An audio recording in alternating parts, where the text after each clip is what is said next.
Welcome to my YouTube channel. आज हम आप लोगों को पढ़ाने वाले हैं।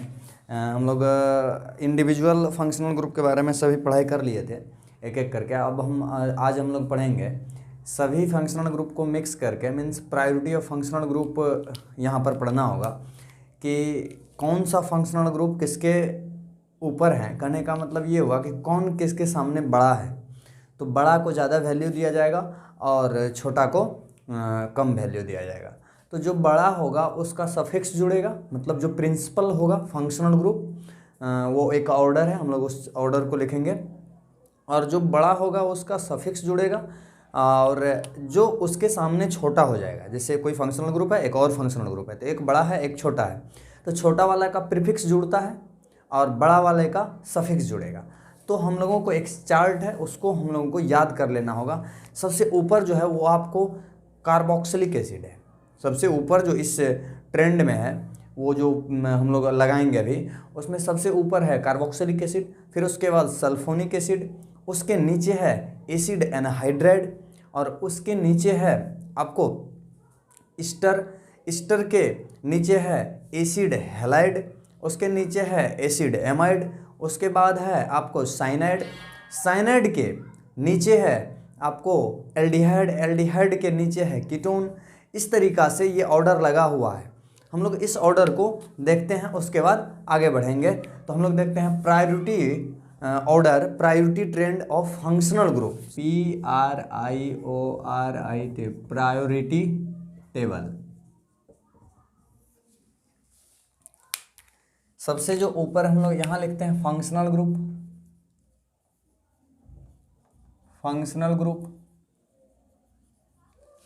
उसके बाद हम लोग लिखते हैं प्रीफिक्स और लास्ट में लगा देते हैं सफिक्स। तो हम लोग इस ऑर्डर को बहुत इम्पोर्टेंट बारीकी से समझना होगा। पहला जो फंक्शनल ग्रुप आएगा वो आएगा कार्बोक्सिलिक एसिड।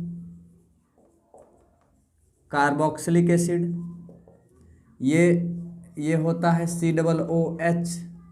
ये आप लोग पढ़ चुके हैं, हम लोग सबसे पहले ये सबको जानते हुए आए हैं। ध्यान दीजिएगा कि कार्बोक्सिलिक एसिड है, इसके लिए सफिक्स जो आएगा वो आएगा कार्बोक्सिलिक एसिड और इसका सफिक्स आएगा ओइक एसिड। इसके लिए प्रीफिक्स आएगा वो आएगा कार्बोक्सी। अब हम लोग अगला चलते हैं, दूसरा फंक्शनल ग्रुप जो वो है सल्फोनिक एसिड। इस और टेबल को आप एकदम बिल्कुल रट जाओगे, SO3H। इसका स्ट्रक्चर भी हम बना दिए हैं। प्रीफिक्स जो होता है इसका होता है सल्फो और इसका सफिक्स जो होता है वो भी आप लोग को याद होगा, सल्फोनिक एसिड। अगला जो है वो है एसिड एनहाइड्राइड। ये फंक्शनल ग्रुप जो होता है ये C डबल बॉन्ड O इस तरीका से। इसका प्रीफिक्स कुछ नहीं होता है, ध्यान देना क्यों। इसका सफिक्स होता है ओइक। कार्बोक्सिलिक एसिड से बनता है ओइक एसिड को हटा के हम लोग क्या कर देते हैं, ओइक एनहाइड्राइड। इसका सफिक्स होता है, ध्यान देना। इसका प्रीफिक्स नहीं होता है, एसिड एनहाइड्राइड का प्रीफिक्स नहीं होता है। प्रीफिक्स इसलिए नहीं होता है क्योंकि ये फंक्शनल ग्रुप कभी भी सब्स्टिट्यूएंट के तरह होगा ही नहीं, कभी हो ही नहीं सकता है, क्योंकि ये साइड में कभी नहीं लगेगा। जब भी लगेगा तो ये बीच में ही रहेगा, क्योंकि इधर भी है और इधर भी जुड़ने वाला है। बीच में ये दो कार्बोक्सिलिक एसिड से बनता है, तो इनका कोई प्रीफिक्स नहीं होता है। इस तरह का कोई क्वेश्चन ही नहीं बन सकता है। चौथा, इसके बाद आ जाता है आपको ईस्टर। क्या होता है, C double bond O yes Easter. इसका जो सफिक्स होगा, सफिक्स तो आप लोग को याद होगा OATE, OAT। और इसमें अल्काइल ग्रुप लगा हुआ रहता है, आपको ये भी याद होगा। तो इसका जो नाम होता है अल्कोक्सी कार्बोनेल, इस सी डबल बॉन्ड ओ को बोलते हैं कार्बोनेल। तो इसका जो प्रीफिक्स होता है वो होता है अल्कोक्सी कार्बोनेल, अल्कोक्सी कार्बोनेल। अगला जो है वो है acid halide, acid halide, acid halide. और ये जो फंक्शनल ग्रुप होता है, ध्यान दोगे, C double bond O X, ये भी आप जानते हैं, हम लोग सभी को पढ़ते हुए आए हैं। इसका सफिक्स आप बहुत अच्छा से जानते होंगे, ऑयल हैलाइड, ऑयल हैलाइड। और इसका प्रीफिक्स होता है कार्बोनेल हैलाइड। इसको बिल्कुल आप लोग रट ही जाओगे, एकदम समझाते चल रहे हैं अभी हम लोग, हम इसको आप ये रट जाओगे। छठा, कौन किसके ऊपर है इतना तक याद रखना होगा। इसके बाद आ जाता है एसिड एमाइड। और ये जो फंक्शनल ग्रुप होता है ये भी आपको भली भांति अच्छा से पता है, NH2। और इसका भी आप सफिक्स जानते हैं एमाइड, एमाइड। और इसका प्रीफिक्स होता है कार्बामोइल, कार्बामोइल, एकदम रट जाओगे इस प्रीफिक्स को। मज़ेदार तो ये यहाँ से नेमिंग है, इससे पहले तो बड़ी आसान चीज़ था, वो सिलेबस 12th तक ही था, आगे हम लोग बढ़ते हैं, ये बहुत मज़ेदार चीज़ है। इसके बाद आ जाता है साइनाइड, साइनाइड। और ये फंक्शनल होता है C ट्रिपल बॉन्ड N। इसका जो प्रीफिक्स होता है, सॉरी सफिक्स जो होता है वो होता है नाइट्राइल। और इसका प्रीफिक्स होता है साइनो, साइनो। इसके बाद आता है आपको एल्डिहाइड,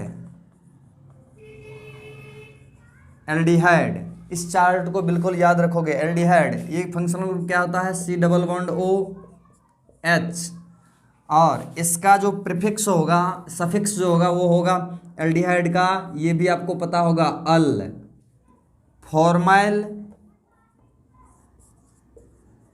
फॉर्माइल इसका दो प्रीफिक्स होता है। और एक और होता है इसका ऑक्सो। तो कब ये यूज होगा, कब ये यूज होगा, उसको भी हम बता दें यहीं पर।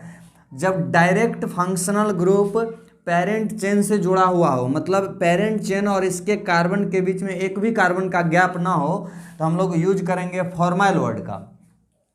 और जब पेरेंट चेन में आ जाए, पेरेंट चेन में आ जाए ये फंक्शनल ग्रुप, ये फंक्शनल ग्रुप का कार्बन जब पेरेंट चेन में आ जाए, तब हम लोग वर्ड यूज करेंगे ऑक्सो। तो इस चीज़ को आप याद रखोगे, आगे हम यूज करने वाले हैं। इसके लिए सफिक्स आ गया 9 नंबर। इसके बाद आता है आपको कीटोन।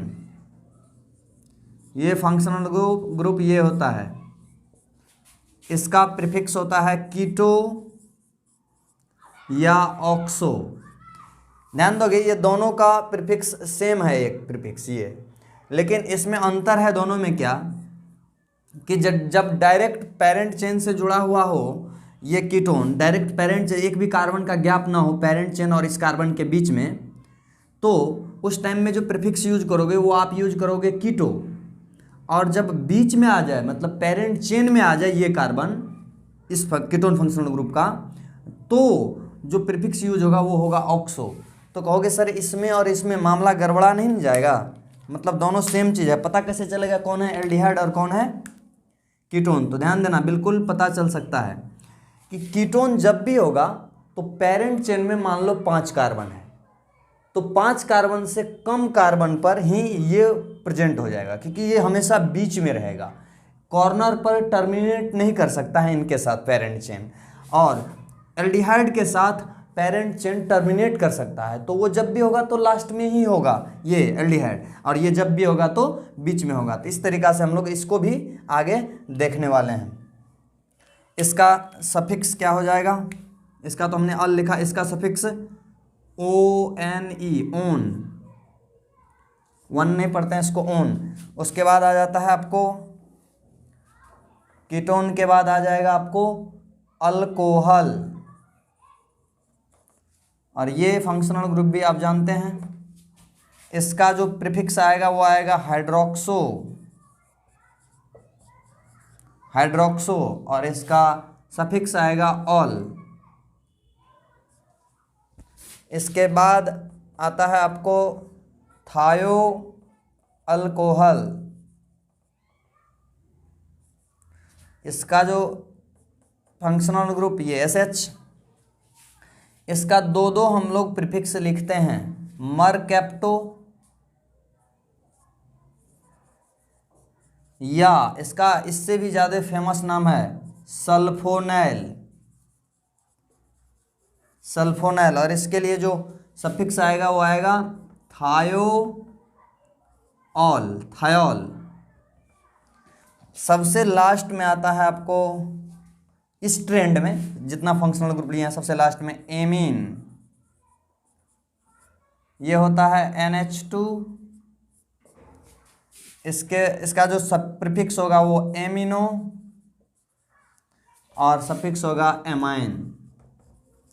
तो याद रखोगे इस ट्रेंड को, और ये ट्रेंड जब आपको याद है तो आप प्रीफिक्स में और सफिक्स में बड़ी आसानी से इसका यूज कर सकते हो। ध्यान देना कि कौन कौन फंक्शनल ग्रुप के साथ कुछ विशेष नियम है। जैसे ईस्टर है आपका, एसिड हैलाइड है, एसिड एमाइड है और साइनाइड है। ये चार फंक्शनल ग्रुप ऐसा है जिसका सिर्फ एक ही प्रीफिक्स है। ध्यान दोगे, इनका सिर्फ एक ही प्रीफिक्स है, जो प्रीफिक्स के रूप में अगर ये आता है ये सब, तो हम लोग पेरेंट चेन में इसके कार्बन को छोड़ देंगे। एक्सेप्ट दिस कार्बन आप पेरेंट चेन का सिलेक्शन करोगे। जब भी पेरेंट चेन का सिलेक्शन करोगे और ये सब प्रीफिक्स में आ रहा हो, ये चारों फंक्शनल ग्रुप, मतलब इनके आगे इन चारों के ऊपर मान लो ये हो सकता है, ये तीनों, या हो सकता है इनके ऊपर ये, इनके ऊपर ये, इनके ऊपर ये है, तो जो प्रीफिक्स के रूप में काम करने लगेगा उसके कार्बन को पेरेंट चेन में नहीं लेना है। इस चीज़ को हम लोग एग्जाम्पल से बड़ी अच्छा से समझेंगे। आगे बढ़ते हैं, इस पर कुछ इंपॉर्टेंट एग्जाम्पल जो हो सकता है वो हम लोग करते हैं। ध्यान दीजिएगा कि यहाँ पर बहुत ही इंपॉर्टेंट एग्जाम्पल आपके सामने है जो सभी अपने आप में कुछ न कुछ सिखा के जाएगी। तो इसमें क्या करना है हम लोग को, अच्छा पीछे कुछ हम गलत बता दिए थे आपको उस चार्ट में, जहाँ पर हम लिखे थे SH के लिए प्रीफिक्स जो लिखे थे मरकैप्टो और सल्फोनैल, वहाँ पर होगा सल्फानैल। अगर गलत हो गया तो इसको सही कर लोगे, सल्फानैल होता है, तो इस चीज़ को आप करेक्ट कर लोगे। ध्यान दोगे, इसको हम सोल्व करते हैं। आप खुद से बना सकते हो अगर आपको लग रहा है कि अब से बनेगा। तो यहाँ ध्यान दोगे, एक फंक्शनल ग्रुप है, इसमें कार्बोक्सिलिक एसिड, ये कार्बोक्सिलिक एसिड है और ये एल्डिहाइड है। तो हम लोग को पता होना चाहिए कि एल्डिहाइड से ऊपर है कार्बोक्सिलिक एसिड, तो ये होगा प्रिंसिपल फंक्शनल ग्रुप, ये होगा प्रिंसिपल फंक्शनल ग्रुप, मतलब यही शेर है यहाँ पर। तो बाकी जो है सब्स्टिट्यूएंट हो जाएगा, बाकी हो जाएगा सब्स्टिट्यूएंट, मतलब ब्रांच के रूप में काम करेगा। लेकिन हम बताए हुए हैं कि चार फंक्शनल ग्रुप को छोड़ के, कौन कौन, Easter, acid halide, acid amide और साइनाइड, इन चारों के कार्बन को पेरेंट चेन में नहीं लेना है। बाकी को प्रीफिक्स में भी आ रहा है तब भी उसको पेरेंट चेन में ले लेंगे। जैसे ये आया प्रीफिक्स में, तो इसके कार्बन को भी पेरेंट चेन में लेना है, उन चारों को छोड़ के। ये चीज़ आपको समझा चुके हैं हम। तो यहाँ ध्यान दोगे, नंबरिंग कहाँ से होगा, तो प्रिंसिपल फंक्शनल ग्रुप जो है वहीं से नंबरिंग होगा, क्योंकि यही प्रिंसिपल है। ये तो हो गया सब्स्टिट्यूएंट। कैसे सब्स्टिट्यूएंट में यूज करते हैं इसको अभी आप ध्यान दोगे। यहाँ से नंबरिंग कर देंगे, नंबरिंग होगा इसी के कार्बन से, प्रिंसिपल 1 2 3 4 5। ध्यान दोगे, तो अब ये जो सब्स्टिट्यूएंट के रूप में काम कर रहा है, तो इसका प्रीफिक्स यूज होगा। प्रीफिक्स यूज होगा तो वो कैसे होगा, मतलब ब्रांच को हम लोग, शाखा को पहले लिखते हैं, मतलब सब्स्टिट्यूएंट को पहले लिखते हैं, तो सबसे पहले इसी का नाम लिखाएगा। 5 नंबर पर जो ये लगा हुआ है इसका नाम क्या है, तो ये डायरेक्ट आपको बताए हुए हैं कि जब एल्डिहाइड डायरेक्ट पेरेंट चेन में आ जाएं तो इसके लिए वर्ड यूज करते हैं हम लोग ऑक्सो। तो होगा 5 पर ऑक्सो, 5 पर ऑक्सो, यहाँ से यहाँ टोटल कार्बन है ऑक्सो, देखो ना ऑक्सो वर्ड सिर्फ आया है O के लिए, तो इस कार्बन को पेरेंट चेन में ही काउंट किया जा रहा है। 5 कार्बन है तो pent, double bond triple bond नहीं है तो N, और oic acid, oic acid, pentenoic acid, 5 पर ऑक्सो पेंटेनोइक एसिड, क्योंकि इसके नंबर को दिखाने की कोई ज़रूरत नहीं है। यहाँ आ जाओ, यहाँ अब आप देख सकते हैं कि एक एल्डिहाइड है, ये कार्बोक्सिलिक एसिड, ये भी कार्बोक्सिलिक एसिड। तो आपको पता होगा कि प्रिंसिपल जो फंक्शनल ग्रुप होगा वो कार्बोक्सिलिक एसिड होगा, क्योंकि एल्डिहाइड से ऊपर है, तो ये प्रिंसिपल फंक्शनल ग्रुप हो गया, ये भी प्रिंसिपल फंक्शनल ग्रुप हो गया, ये दोनों। तो पेरेंट चेन जो है प्रिंसिपल फंक्शनल ग्रुप को ही लेके चुनना है, बाकी जगह नहीं जाना है। तो इन दोनों के कार्बन को अनिवार्य है लेना। तो ये हो गया पेरेंट चेन, देख सकते हैं यहाँ। अब ये हो गया ब्रांचिंग, ये हो गया आपके लिए, ये क्या हो गया एल्डिहाइड, ये ब्रांच हो गया। तो अब इसका नेमिंग कैसे करेंगे? यहाँ तो पेरेंट चेन में डायरेक्ट था इसका कार्बन, ये वाला कार्बन यहाँ पर देखो डायरेक्ट था पेरेंट चेन में, लेकिन यहाँ पेरेंट चेन से बाहर है। तो इसके लिए बताए हुए थे कि यहाँ पर आप ऑक्सो नहीं यूज करोगे, इसके लिए जो वर्ड यूज करोगे वो यूज करोगे, नंबरिंग कहाँ से होगा पहले नंबरिंग कर लो, 1 2 3 4 5, 1 2 3 4 5, 1 5 1 5 पर आ रहा है फंक्शनल ग्रुप, तो यहाँ साइलेंट है। तो अब ये जिधर से नज़दीक होगा वही नंबरिंग सही होगा। तो ये किधर से नज़दीक होगा, 1 2 3 4 5। तो आ गया अपने पास 2 नंबर पर देखो क्या लगा हुआ है। हम बताए हुए थे कि जब पेरेंट चेन में इसका कार्बन नहीं हो, बाहर हो, तो वर्ड यूज करते हैं फॉर्माइल प्रीफिक्स, इसका प्रीफिक्स यूज होगा। और कौन सा प्रीफिक्स होगा, फॉर्माइल। ये कार्बन इसमें रहता तब हम लोग यूज करते हैं ऑक्सो, फॉर्माइल। यहाँ से यहाँ टोटल कितना कार्बन है, 5, pentane, double bond triple bond नहीं है तो N होगा, और 1 पर 5 पर डाइओइक एसिड, तो कोई जरूरी नहीं है देने का, पेंटेन डाइओइक, सॉरी यहाँ पर डाई जैसे यहाँ आ गया तो ये होगा पेंटेन डाइओइक एसिड। यहाँ आ जाओ, इसके नेमिंग को करते हैं, ये कैसा है, यहाँ पर अब आप देख सकते हैं कि ये एल्डिहाइड, ये कार्बोक्सिलिक एसिड, और ये भी कार्बोक्सिलिक एसिड। तो पेरेंट चेन आपको, ये प्रिंसिपल फंक्शनल ग्रुप होगा, ये भी प्रिंसिपल फंक्शनल ग्रुप है, इन दोनों के हिसाब से ही बात चलेगी। ये हो गया। अब पेरेंट फंक्शनल ग्रुप पर जो नंबरिंग है वो साइलेंट है, 1 2 3 4 5, 1 5 1 5 पर है। अब ये जिधर से नज़दीक पड़ेगा उधर से नंबरिंग होगा, तो ध्यान देना, 1 2 3 4 5, ये हो गया नंबरिंग।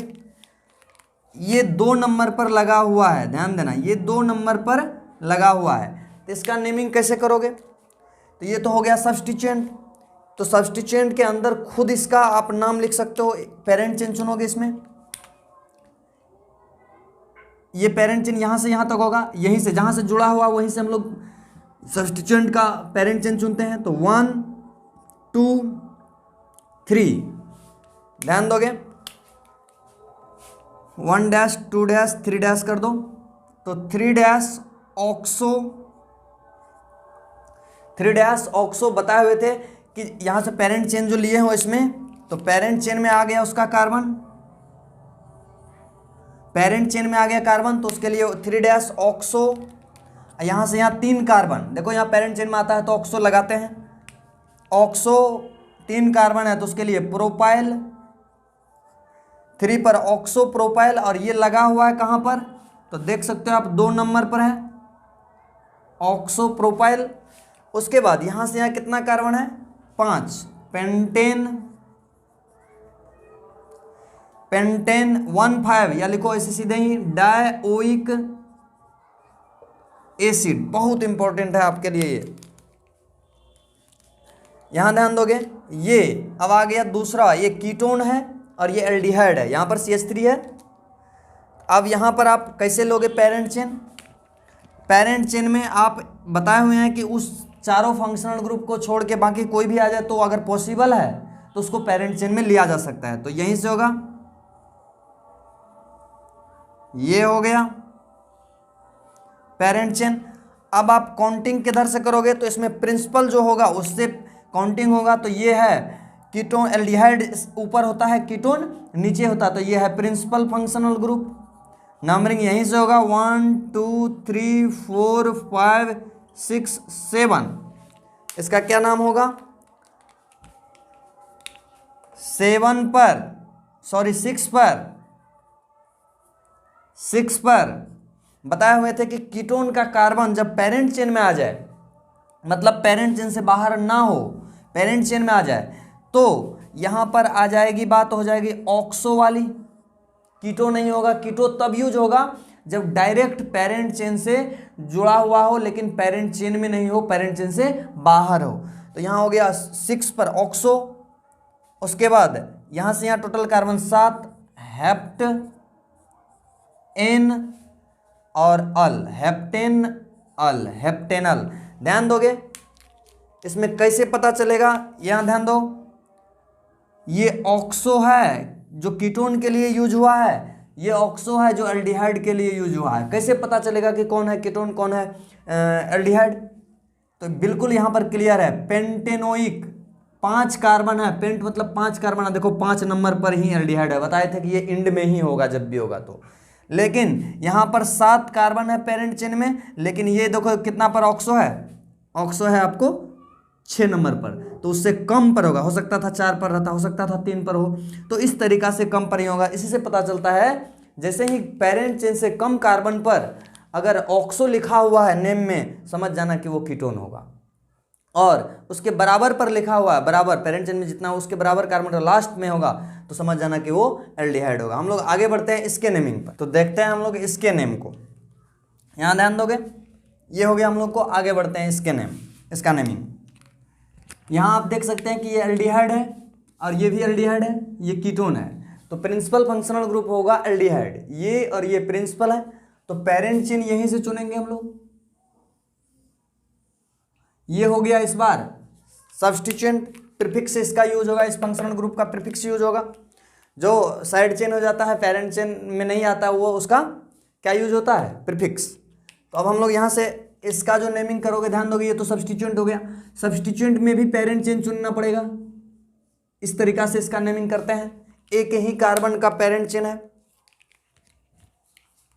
तो इसका नाम होगा, बताए हुए थे कि कीटोन जब पेरेंट चेन में ना आ रहा हो तो उसको आप उसमें जो वर्ड यूज करोगे, ऑक्सो नहीं यूज करोगे, उसमें वर्ड यूज करोगे कीटो। तो इसमें वर्ड यूज कर रहे हैं कीटो, क्या है, ये मिथाइल है, इसका नाम हो जाएगा, ये यहां पर पेरेंट चेन चुने, पेरेंट चेन चुनने के बाद उसमें भी एक शाखा है, इसका नाम है मिथाइल, और ये पेरेंट चेन इसके लिए आ जाएगा कीटो, और ये लगा हुआ है कितना नंबर पर, तो इस पेरेंट चेन में आप नंबरिंग कर दो, इधर से होगा नंबरिंग 1 2 3 4 5, ये लगा हुआ आपको कितना नंबर पर, 2 नंबर पर, तो हो जाएगा मिथाइल कीटो 2 नंबर पर है। उसके बाद यहां से यहां 5 कार्बन, पेंटेन डायअल, डायअल पेंटेन डायअल, डायअल मतलब दोनों लास्ट में ही होगा, एक शुरू में एक लास्ट में। यहां ध्यान दोगे इसमें भी कीटोन फंक्शनल ग्रुप ये है, ये एल्डिहाइड, ये भी एल्डिहाइड, तो पेरेंट चेन ऐसे ही लिया जाएगा, ये हो गया। नंबरिंग कर दो इसका, नंबरिंग होगा, ये जिधर से नजदीक पड़ेगा 1 2 3 4 5, ये हो गया। अब इसमें भी आप पेरेंट चेन चुनोगे, पेरेंट चेन एक कार्बन का होगा, जैसे यहां किए हुए थे, क्योंकि ये कीटोन जो है पेरेंट चेन में नहीं आ रहा है, उसका कार्बन पेरेंट चेन से बाहर है लेकिन डायरेक्ट जुड़ा हुआ है, बाहर है डायरेक्ट जुड़ा हुआ है, तो ध्यान दोगे इसका हो जाएगा इथाइल कीटो, और कितना नंबर पर लगा हुआ है, तो ध्यान देना ये कितना नंबर पर है लगा हुआ, 2 नंबर पर हो जाएगा इथाइल कीटो, इथाइल कीटो 2 नंबर पर इथाइल कीटो। उसके बाद यहां से यहां कितना कार्बन, 5, पेंटेन डायअल, पेंटेन डायअल, ये हो गया। यहाँ ध्यान दोगे, यहाँ पर क्या किए हैं, यहाँ था कीटोन का कार्बन डायरेक्ट पेरेंट चेन से जुड़ा हुआ, बीच में कोई कार्बन का गैप नहीं है। यहाँ पर देखो अब कीटोन में एक कार्बन का बीच में गैप कर दिए हैं, तो इसका फिर अलग तरीका से नाम हम लोग लिखते हैं। किस तरीका से, वही चीज़ है, बस कोई अंतर ही नहीं। ये पेरेंट चेन हो जाएगा। नंबरिंग आपको इधर से होगा 1 2 3 4 5। अब इसमें क्या करना है, इसमें भी पेरेंट चेन ले लेना है हम लोगों को। जब इस तरीका का स्थिति आ जाए, डायरेक्ट पेरेंट चेन से ना जुड़ा हुआ हो, किसी एक कार्बन का भी गैप हो, तो यहीं से हम लोग पेरेंट चेन चुनेंगे। तो देखो ये पेरेंट चेन हो जाएगा। इसमें यहाँ पर भी कर दो नंबर 1 डैश 2 डैश 3 डैश। तो यहाँ पर इसका नाम जो होगा, ये लगा हुआ है कितना नंबर पर, ये फंक्शनल ग्रुप, इसका प्रीफिक्स यूज होता है। हम लोग देखते हैं कि जो हो जाता है तो 2 पर लगा हुआ है 2 डैश ऑक्सो, 2 डैश ऑक्सो होगा इस बार। ध्यान दोगे, बताए होते जब कीटोन आ जाता है पेरेंट चेन में, तो उसके जब उसका कार्बन पेरेंट चेन में आ जाए तो उसको ऑक्सो वर्ड देते हैं हम लोग नाम, ऑक्सो। यहाँ से यहाँ 3 कार्बन है, तो प्रोपाइल, ये ब्रैकेट 1, यहाँ से यहाँ टोटल कार्बन 5, पेंटेन डायअल, ये हो गया इसका नाम। लेकिन एक चीज यहां पर देखो, और भी इंपॉर्टेंट एग्जांपल आ गया, उससे भी ज्यादा इंपॉर्टेंट। इसमें क्या है कि ये है एमाइड और ये है साइनाइड। आपको पता होना चाहिए कि ये प्रिंसिपल फंक्शनल ग्रुप होगा, क्योंकि ये आएगा इसके ऊपर उस टेबल में, तो ये प्रिंसिपल फंक्शनल ग्रुप होगा। तो बताए हुए हैं कि इन चारों फंक्शनल ग्रुप में से कोई भी अगर प्रीफिक्स के रूप में ट्रीट हो रहा हो, तो उसके कार्बन को पेरेंट चेन में नहीं लेना है। मतलब ये जो है CN, इस कार्बन को पेरेंट चेन में नहीं लेना है, क्योंकि इसका एक ही प्रीफिक्स होता है। तो पेरेंट चेन जो लेंगे तो ध्यान देना, यहीं तक, यहीं से वापस घूम जाना है इसी कार्बन से। नंबरिंग यहीं से होगा, प्रिंसिपल है। 5 नंबर पर देखो क्या लगा हुआ है, इसका सफिक्स नहीं प्रीफिक्स यूज होगा। तो 5 नंबर पर लगा हुआ है साइनो, इसका प्रीफिक्स साइनो होता है। यहां से यहां टोटल कार्बन 5, पेंटेन, इसके लिए एमाइड, तो ई हट जाएगा, पेंटेनामाइड, ये हो गया। यहां देख सकते हो आप, इसमें भी ये एमाइड, ये एमाइड, तो प्रिंसिपल फंक्शनल ग्रुप, ये सब्स्टिट्यूएंट हो जाएगा। इसके लिए नंबरिंग इधर से ही होगा 1 2 3 4 5, क्योंकि ये नजदीक आएगा ये साइनो। इसके लिए जो वर्ड यूज करोगे वो 2 पर साइनो, पेंटेन, इस बार ई रहेगा क्योंकि 2 एमाइड आ गया, डायएमाइड। इस तरीके से हम लोग खत्म किया इसको। हम कुछ और भी इंपॉर्टेंट एग्जांपल्स देखते हैं, होमवर्क ले लेते हैं, फिर हम लोग आगे बढ़ेंगे। नेक्स्ट क्लास में उसको डिस्कस कर लेंगे सभी होमवर्क को।